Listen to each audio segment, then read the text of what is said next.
Chapter 71. Jiang Shui calmly sat on the futon beside Lu Shu while everyone turned around and looked over to the source of the voice. That sentence just now felt like a thunder in this silent room, resonating loudly within all of them. People with Tier A aptitude could complete a cycle in just 3 hours, while Tier Bs could do so in 1 day. Everyone had clearly understood now that this 1 day referred to just that 1 night of practice. It was possible to complete 2 cycles in a full day of 24 hours according to logic. However, after they had gone through a day's worth of daytime training, everyone understood the issue, that their training speed in school was far slower than what it was at home. Some of them roughly knew what was happening while some of them were still completely clueless. But what they couldn't figure out was, how did Jiang Shui complete 2 cycles of training in just 1 day? This had exceeded Lu Li's progress by 1-fold, and if they were to continue counting forward, perhaps there would only be that Tier A Chao Qingxi who had completed even more cycles. Lu Shu was elated as his deski could surprisingly startle others even without making a commotion. No wonder he was so familiar with the theory of training in a blessed location, perhaps he had found a great place to train at. Shi Fei looked around at all the students' facial expression and calmly said, "The training speed which I mentioned earlier was if it were to be done under standard, normal conditions. However, there are other conditions such as if one's household area was somewhere which was brimming with magical energy.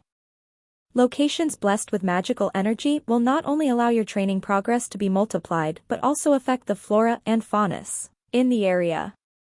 This is an undeniable fact, and at every one of these places, it is certainly a 100% that the energy in the area would cause an extraordinary phenomenon to happen to the flora and fauna." Student Jiang Shui probably had found a suitable area to train in, as his household area may have been a conducive environment, and such a thing is quite common. And that's why I had told all of you before that your training progress is not dependent on only your own aptitude. If someone with Tier F aptitude were to be fated for it, he could even progress drastically in 1 shot, Shi Fei explained as everyone fell silent. So, even the places where you train at weren't all the same. During the silence, Shi Fei continued, but it does not stop at only the location. There's also the resources available while training. I believe all of you remember those stones I was holding on to when I was imparting the training method to you. Those 3 glowing diamond-shaped stones are called magic stones.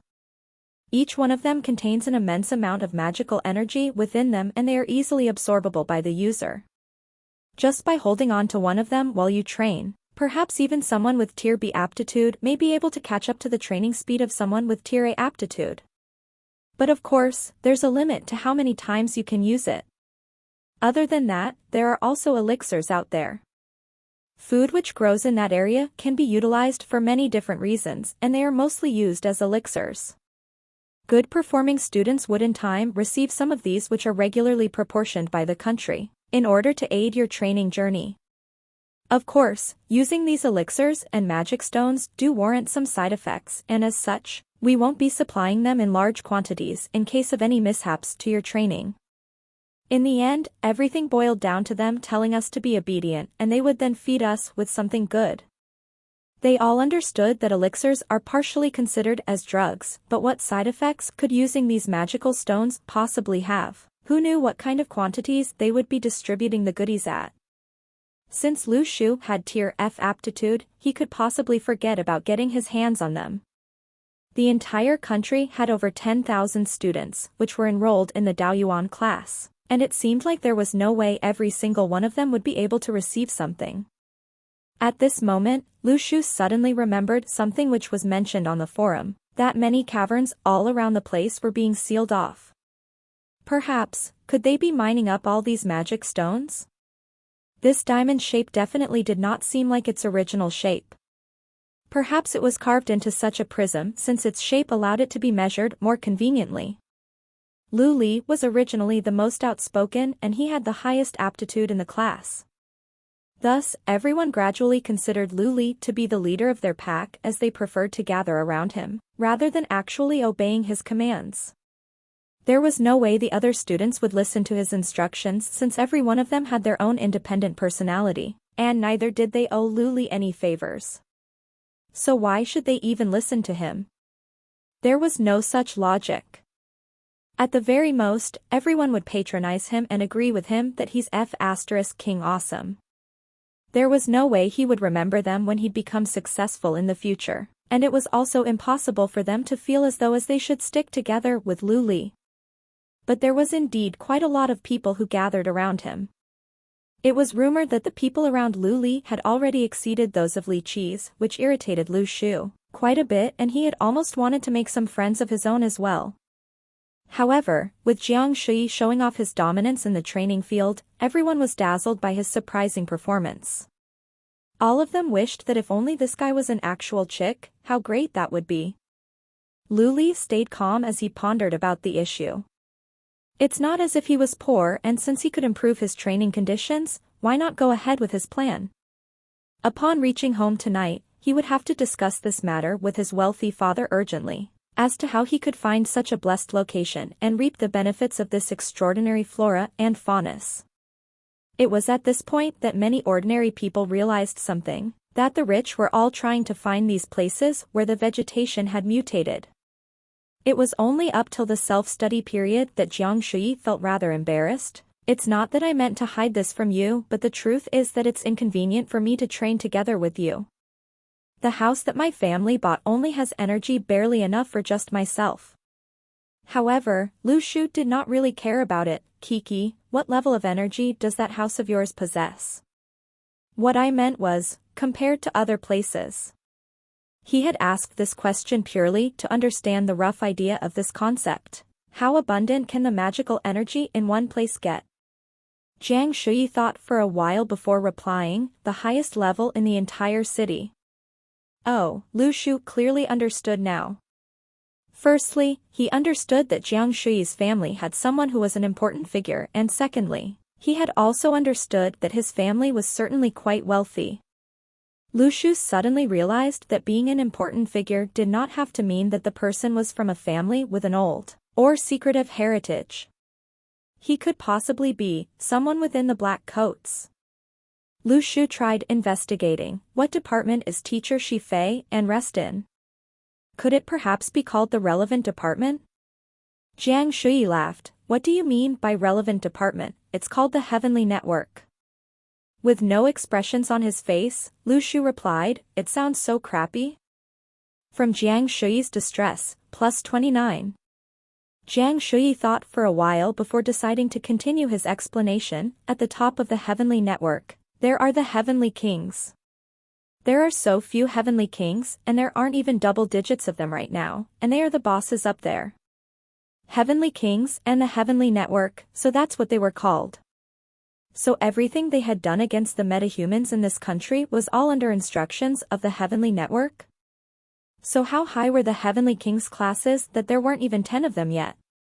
How frightening.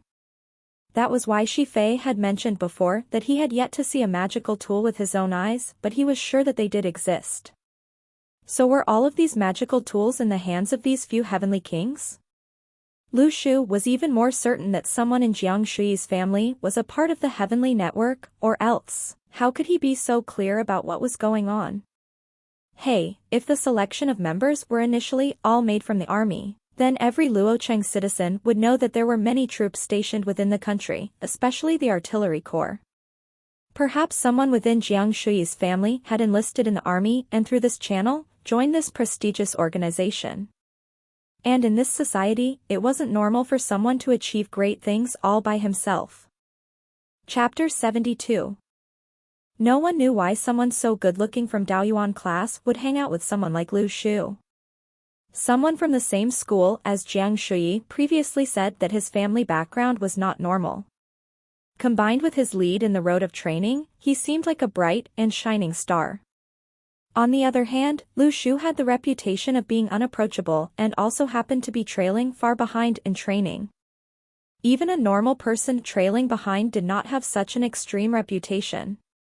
But the two of them getting along was just not right. Jiang Shui was unlike Lu Li. Despite his accomplishments in training, he did not plan to make use of that to rope people onto his side. If anyone were to think that, they would have guessed that Lu Shu had been roped in. But what was so good about Lu Shu, someone of tier F aptitude? So what if he had awakened as a strength type? Jiang Shui whispered a whole bunch of stuff to Lu Shu. The magical energy in the city can't be compared to in the wilderness. There are places in the mountains rich in magical energy, and it has reached unimaginable levels. So I suggest that you visit the Laojun mountain on the weekends. There are also magically rich places in Luochang, but many people are already fighting over them. Since you have never considered about this matter, it'd be better to target places in the wild. Even though it may not be as convenient, going there once a week would make up for your lack of aptitude. I'm not saying your aptitude is bad, but everyone has their own flaws. His lecture went on for half an hour and Lu Shu gained plenty of useful information. But he also learned that this Jiang Shui, the moment he started blabbering, he was actually a bigger chatterbox than Yi Lingling. Never did he expect that. Lu Shu observed that Jiang Shui was actually a really nice person, but due to his easily misunderstood gender, it was starting to drive him crazy. Although he did not know why the other party was willing to share so much with himself, he was starting to reveal his innate personality. Jiang Shui thought for a moment before adding on, "Do you know about the Golden Foundation website? You should be careful when posting anything there. The Golden Foundation is okay, but the problem lies in all the eyes on this forum. So if you wish to post anything, better spend a few $100s to buy a second-hand phone and a new SIM card, as every phone has its own registration number. So even if you used a new SIM card with your current phone, it would not work." That spelled more trouble for Lu Shu. Even the phone had to be changed? If not for Jiang Shui's reminder, he would have committed that mistake. In fact, not many people knew about this. Lu Shu had planned to mess around on the forums at night, but now that the plan was foiled, he could only wait until tomorrow. By the time classes ended, the entire cohort of Daoyuan class students already knew that Chao Qingxi had completed 3 cycles of training overnight, giving herself a dominating lead. And Jiang Shui had also completed 2 cycles. This duo had become Luochang Daoyuan class top figures. Some had started to wonder where Jiang Shui stayed, and that place must be brimming with magical energy. Outside the school gate were cars that came to pick up the Daoyuan class students. There were originally no parking lots for cars outside Luochang International School gate, so all the cars parked along the main road, causing a congestion. Despite that, no one did anything about it. This was due to the importance of the Daoyuan class and its wide, mysterious connections that made the local officials unsure of how to deal with it. But even wide connections might not suppress all of the officials' authority. In logic, the rules and regulations of many years of history would not be affected so easily. At night, Lu Shu reached his doorsteps when he suddenly noticed over 10 men in black coats had appeared in the alley behind him. It was 10 p.m. at night, the air was moist and cooling as the black coats calmly approached, as though they could alter the air around them. All these was like the feeling of oppression taking form, and anyone who witnessed it would definitely be nervous. The scene right before Lu Shu's eyes sent chills down his spine, but he was not dumb. These black coats might not be here for him. Lu Shu regained his composure and firmly turned his key and entered the house. If these black coats were here for Li Xianyi, then not learning the art of the sword from him would have been his smartest choice yet. But if Li Xianyi could tide through the night, then that might suggest that it was okay for him to finally start learning. The main point was to find out the relationship between Li Xianyi and the black coats. A man within the black coats said, "Neighbor, Daoyuan class student, name Lu Shu, tier F aptitude, yet to have any contact with the target." Someone behind the black coats acknowledged with an O. This person wore a black cloak and had the vibe of a mysterious night overlord. This black cloak seemed very out of fashion with the current trend, and not many would really wear such a thing. And that shade of black was like the black of the deepest, darkest abyss. But such a person was especially cool looking as he or she walked down the alley with a tall standing posture without making any sound. But judging from the eyes, this person seemed quite young. The gang of black coats arrived in front of Li Xianyi's doorsteps as Lu Shu peeped through a small space in the window curtain. only to see the person wearing a black cloak look back in his direction, as though the curtain was invisible. Lu Shu felt a gush of cold wind and knew that this person was definitely not someone to mess with. At this moment, the other party's gaze went through the curtains and locked onto Lu Shu, and he smiled, before turning back to face Li Xianyi's house and exclaimed, "Lowly disciple Nieting comes forward to pay respect to elderly." Lu Shu watched on from behind the curtains. Since the other party was not looking for him and did not mind him watching, there wasn't a need for him to act cowardly. Li Xianyi replied from inside the house, "The grand arrival of a heavenly king, pardon my insufficient welcome, please enter." Lu Shu's pupils dilated. This person was actually one of the legendary heavenly kings. There were many members in the organization, but there were only less than 10 heavenly kings. Jiang Shuyi mentioned earlier today that each and every heavenly king was an expert and none of them was lower than Class B. Having the ability to draw the heavenly powers, these people did not appear during the magical era, but were long in existence. As for the other details, Jiang Shuyi wasn't sure. If not for Jiang Shuyi, Lu Shu would not even know what these heavenly kings were about. Class B. Even the priest in the Golden Foundation's video was just a Class D, and yet, a Class B expert had just appeared. Chapter 73. Nye Ting. Lu Shu would surely remember this name. He continued to look outside as he noticed that the rest of the black coats standing at their original position, while they waited for Nye Ting, the one in the black cloak, while he had disappeared into Li Xianyi's apartment. What did this heavenly king wish to achieve by coming to such a small place in Luochang just to visit Li Xianyi?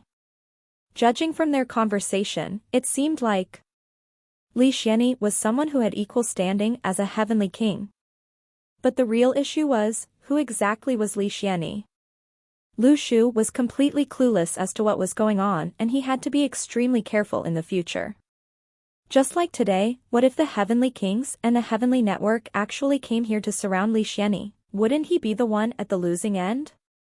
Right now, he could still take his own sweet time to see what exactly was happening, and judging from the black coat's attitude, it seemed like they did not have the habit of randomly hurting the innocent. The heavenly king, Nye Ting, had entered the small apartment at this moment and deeply bowed in front of Li Xianyi. "Mr. Li, I trust you have been well since we last met. Judging from your complexion, the medicine from the ruins indeed have miraculous transformation effects." Li Xianyi smiled and replied, "News does spread fast to you."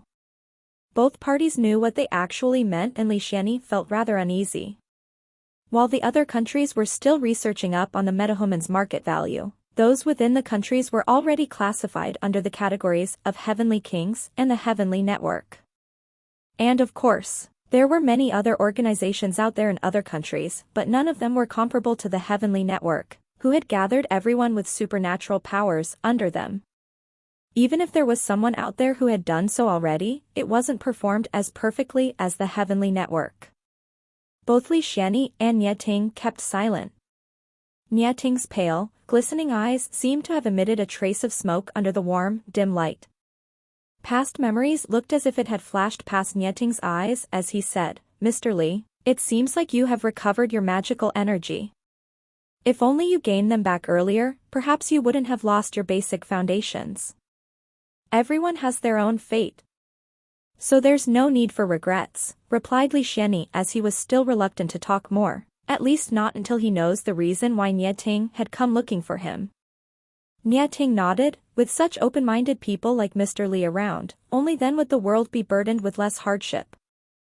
I think that both of us, you and the heavenly network, agree with this point as well. In such an era where magical energy is returning, will Mr. Li be willing to work together with us? Our last heavenly king position is still vacant and we cannot wait any longer. I don't think our causes are aligned. Li Xianyi shook his head in denial. He poured a cup of tea for Nye Ting before saying, the Golden Foundation had already stated in their rules when they had first started, that their few major directors are not to take up any roles in any country. This is to maintain fairness and longevity for their organization. Power is something that can easily corrupt someone. Once you have attained something before, it is difficult for you to turn back. The moment some people wielded both authority and power, it was as if they had the whole world in their hands. They would feel as though they had reached the highest peak in the world, overlooking everyone else and was breathing in the entire world, even feeling as though they could revive the dead. To Li Xianyi, the Golden Foundation did not represent power nor did it represent fame and fortune. It was just like an ideal country. Perhaps for his belief, he would even fight till his last breath in a world where magic had all been exhausted. Niating pondered for a moment and laughed. The Nie clan does admire whatever the Golden Foundation holds dear to heart. But since both of our goals are for world peace, we could actually work together. There are many ruins in this country that have yet to be unlocked, and we, the Heavenly Network, promise you that if we were to find any medicine, we would immediately deliver it to you. Li Xianyi calmly smiled and replied, life is rather meaningless if one were to live for too long. Niating had come for the Golden Foundation's power as it had existed for far too long. Even the Heavenly Network was unable to ascertain how many roots were under this unwavering, monolithic tree. Thankfully, this huge tree had always seemed to be harmless. But who could confirm that it would stay harmless forever? Niating did not want to continue further as he downed the cup of tea in one mouth before closing up his cloak and turning around. While he headed towards the exit, he said, "Take care, Mr. Li. The Golden Foundation wishes to protect the world which is worthy of respect, but we, the Nie clan, wishes to protect the country. Hopefully, we won't be enemies the next time the Heavenly Network and the Golden Foundation meet." Just as he reached the exit, Niating turned around once again and silently commented, "Perhaps it is not my place to say, but within this country, the only director in the Golden Foundation is you, Mr. Li." Li Xianyi finally understood what Niating's true objective was.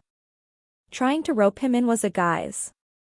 One of the many reasons was to stabilize the relationship between the Golden Foundation and the Heavenly Network, and Niating was even willing to promise the medicine found in the ruins in order to achieve this goal.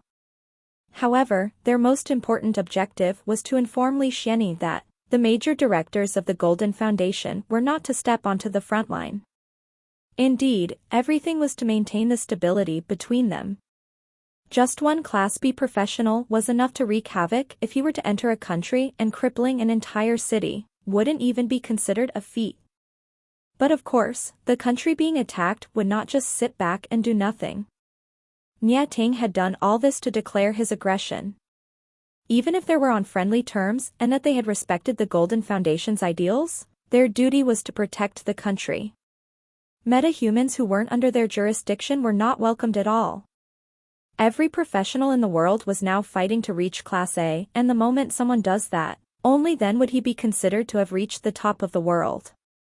However, how easy could it be? Niating looked back towards the tattered apartment as he exited the house. "Let's go, there's more important stuff to attend to." Back to Beijing. Lu Shu and Lu Xiaoyu were both crawling around beside the window, looking at a small slit they had opened. They saw that Niating had exited from the small apartment and had left immediately. Just as he was a distance away, Niating's voice resonated once again in the night. "Take care of yourself, Mr. Li. The Nie clan will remember our promise. If we were to find any medicine from the unlocked ruins, it will be delivered to you right away."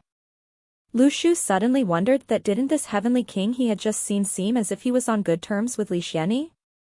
"Lu Shu, who is he?" as Lu Xiaoyu quietly muttered.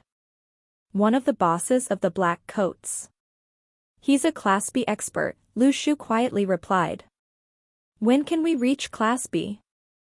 Lu Xiaoyu asked curiously. After thinking for a while, Lu Shu replied, "Not sure, but it probably wouldn't be that long." "Lu Shu, how many stars have you light up now?" "I've darkened out 4 of them," Lu Xiaoyu joyfully said. "You're too slow, I've already lighted up 7 of them," as he replied without a shred of embarrassment. "It seems like my aptitude is better than yours." From Lu Xiaoyu's distress, +65. Lu Xiaoyu grew suspicious and turned around to look at Lu Shu. "Is that the truth?" "Of course it's the truth," as Lu Shu replied with such assurance. Lu Shu felt like he had just escaped danger. Luckily, he was able to consume those celestial fruits. If he really had to compare his progress with Lu Xiaoyu without those fruits and she was to find out that their difference wasn't that huge even though she did not have to actively train at all, how cocky would this child be? Chapter 74. Lu Xiaoyu still did not completely believe Lu Shu as she felt that he was always spouting nonsense. How could his aptitude be better than hers? But Lu Shu did not stop there and continued to boast. The first and second star can both be lighted up with just one celestial fruit. I can have the effects of 4 fruits in just one night of training, can you do that?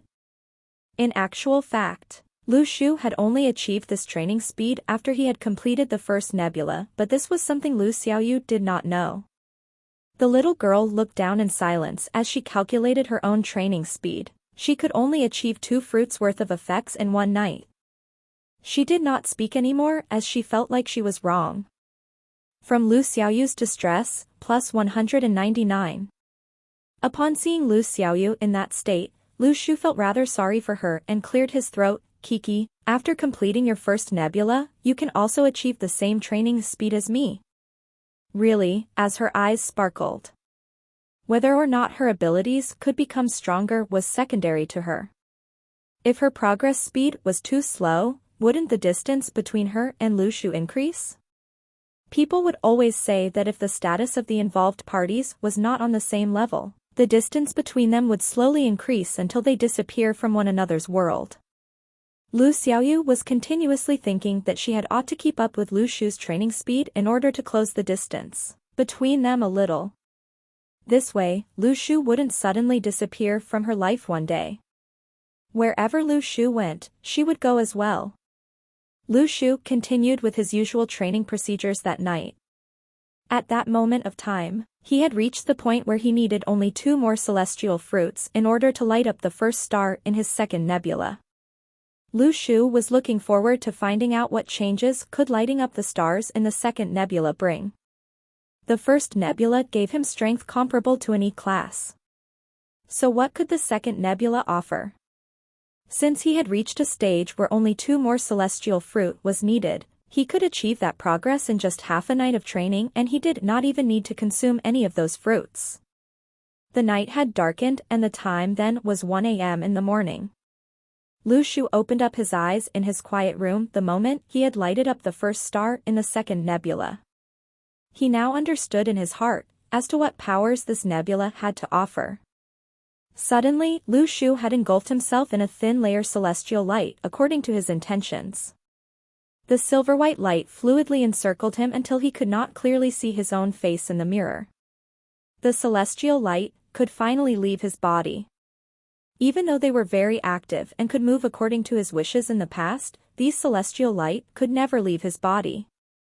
As of now, they surrounded Lu Shu as if they were a protective layer of clothing.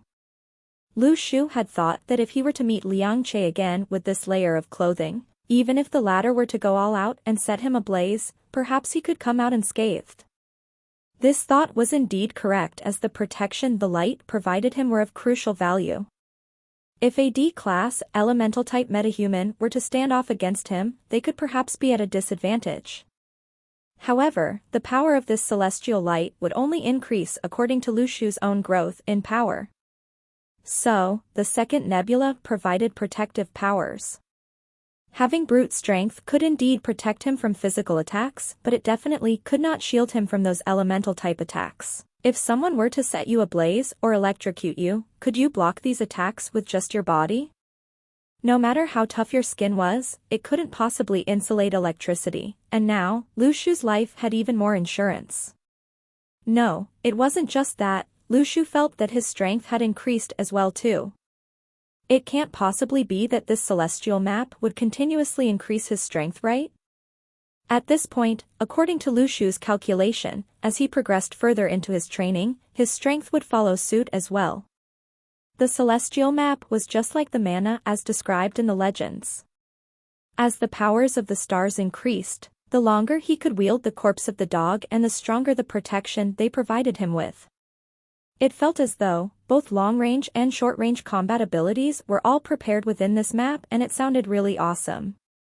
There was saying that even if one's magical powers were to be amazing, He would still be at a disadvantage if someone were to launch a sneak attack on him if he did not have a solid physical strength.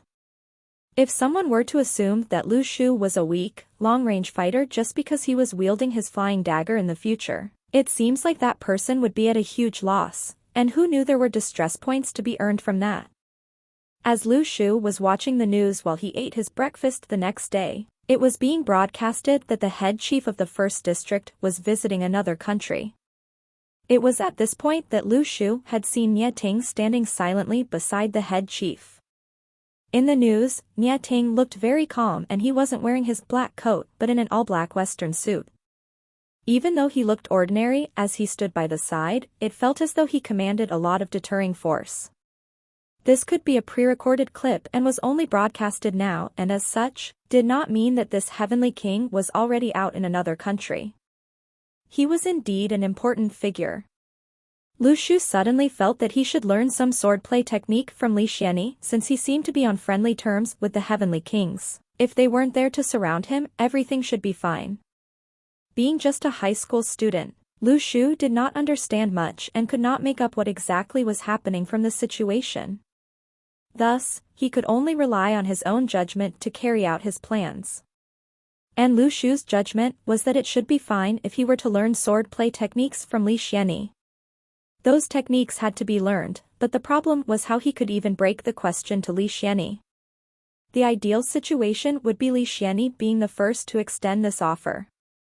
Lu Shu's calculation skills were pretty accurate and anyways, no one knew exactly everything about him, not Ji Wei, not Li Xianyi, not his classmates nor even the heavenly network. He could play dumb and wait for Li Xianyi to initiate the offer once again, perhaps they could even discuss the terms of his discipleship. Wasn't the relationship between humans as such that whoever extended their offer first was the weaker one? Anyways, Lu Shu felt that he should not go out of his way to become his disciple. That night, Lu Shu still had around 7,000 distress points and he used them to draw 50 portions of stinky tofu for tomorrow's sales. He could not get more even if he wanted to since his box could not contain that many of them. If he were to purchase another pushcart because of this, it wouldn't be that worth it and Lu Shu was satisfied by selling just 50 portions a day. After his meal, Lu Shu and Lu Xiaoyu were trying to push the washing duties over to each other. Normally they would split the workload where Lu Shu would do the dishes on Monday, Wednesday, Friday and Sunday while Lu Xiaoyu would do it on Tuesday, Thursday and Saturday. Both of them hated to do the dishes and they even drew out a timetable for the family in order to delegate the dishwashing duties. Lu Shu pointed at the timetable, showing that it was her turn to do the dishes since it was Tuesday. He strictly told Lu Xiaoyu, "Can you see this? It's Tuesday. There's your name written on it here." Lu Xiaoyu rebelled, saying that if she could skip her duties, she did not mind changing her name. How is such a thing even possible? Lu Shu took in a huge breath and walked back into the house. Holding a bag of potato chips, "Do the dishes and this will be yours." Lu Xiaoyu's eyes were fixated on it. "Fine, I'll do it. I'm the most diligent one."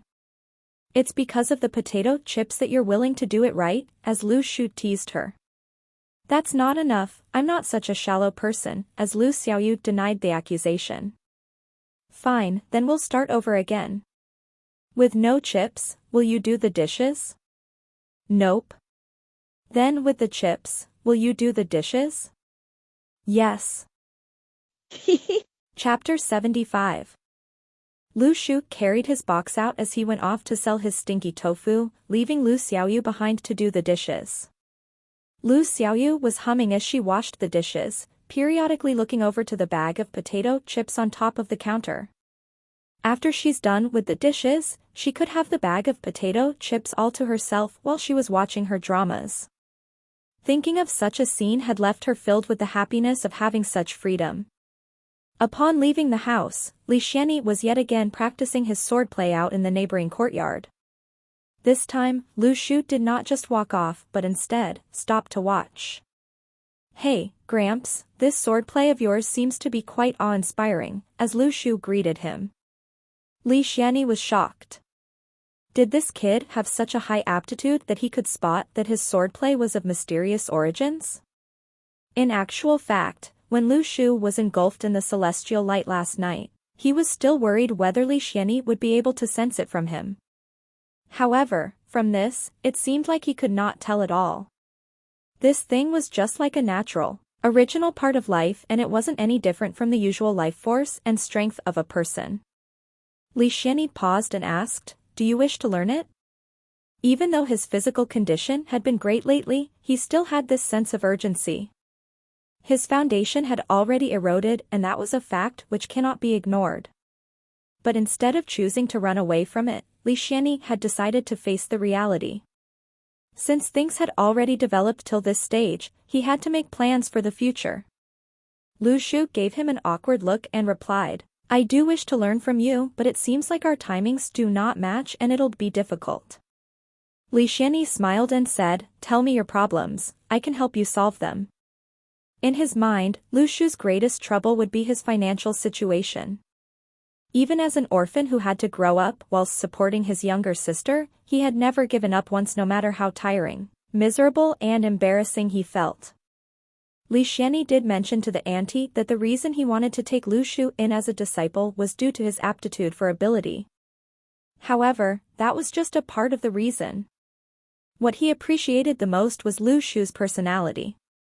As long as Lu Shu would agree to his offer, he could then provide for them and therefore, solve all of their difficulties. Was money even an issue for him? With a wave of his hands, it could be easily achieved. Lu Shu's eyes sparkled. "Really? Can you really solve my problems?" Li Xianyi grinned, "Yes. I'm not quite sure about your academic aspects, Gramps."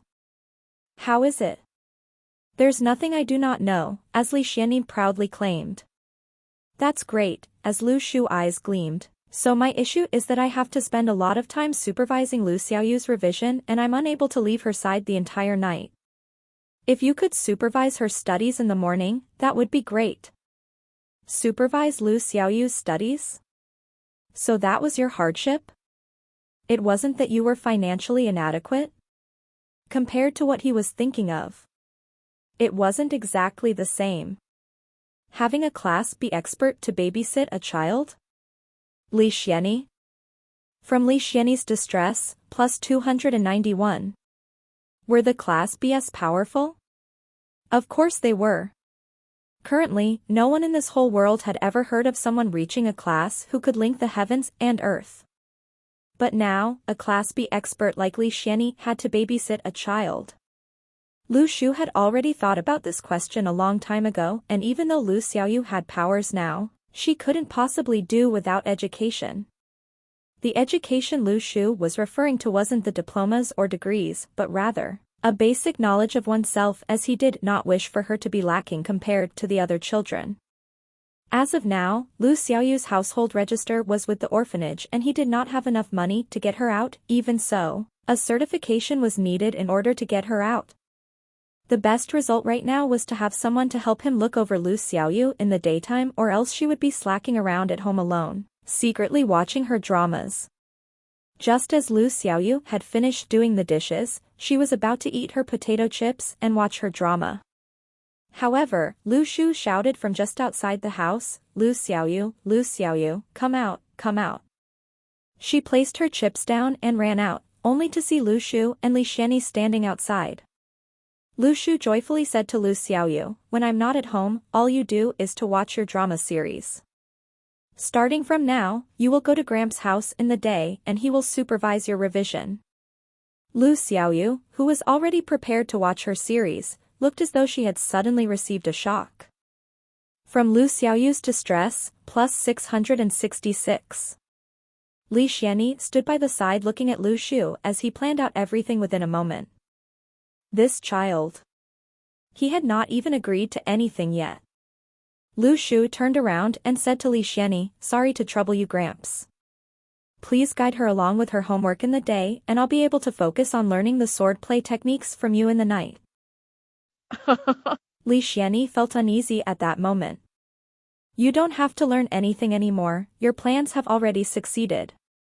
Li Xianyi strongly felt that he had just played into Lu Shu's hands.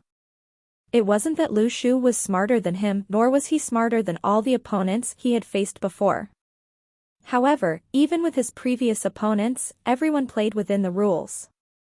But as for Lu Shu, you wouldn't know what goes on in his head.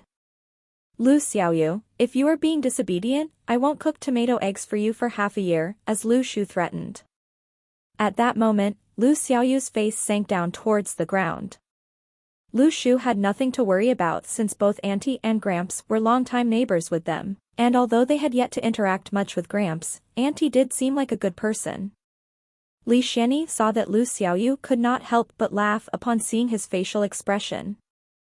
Damn it, did this little girl really thought that this was his own idea? Lu Shu went off to sell his stinky tofus, leaving both of them behind as they stood across each other with the fence in between them.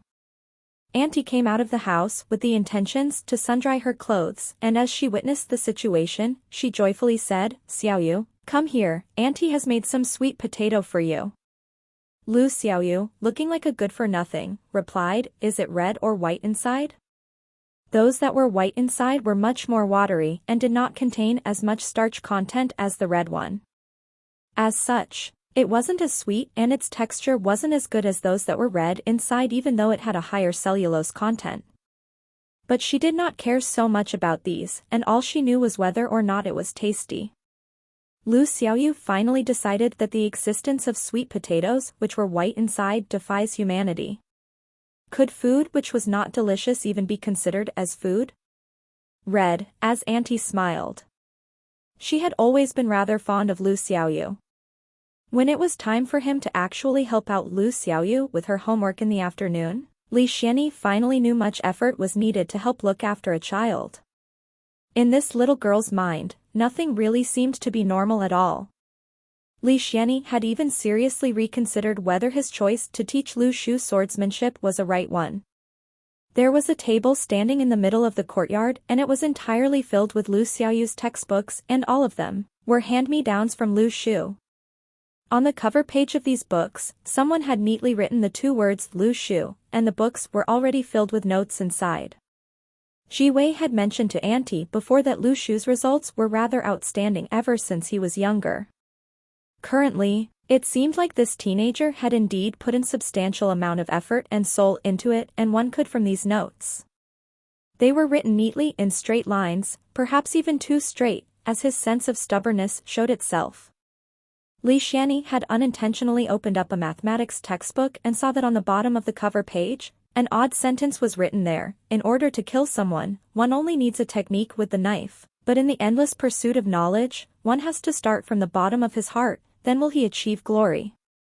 This sentence definitely wasn't something Lu Shu had come up with, but was this the kind of mentality a teenager in the middle school age should have? At that point in time, was he deeply troubled by his livelihood? Li Xianyi nonchalantly flipped through the book due to boredom and wanted to figure the teenager's inner thoughts through the notes he had written down in there. Upon flipping to the end, he had surprisingly found 3 tiny words written down at the bottom of the last page. Carry on living. In that split second, it was as if that stubborn look on the teenager's face was right in front of him.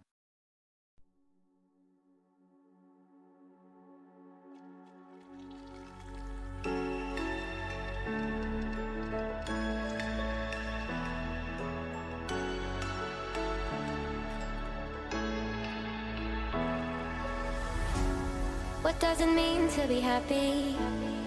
'Cause it looks like we all don't know. Glass half full or empty, then we just put 'em on the shelf. Try to look to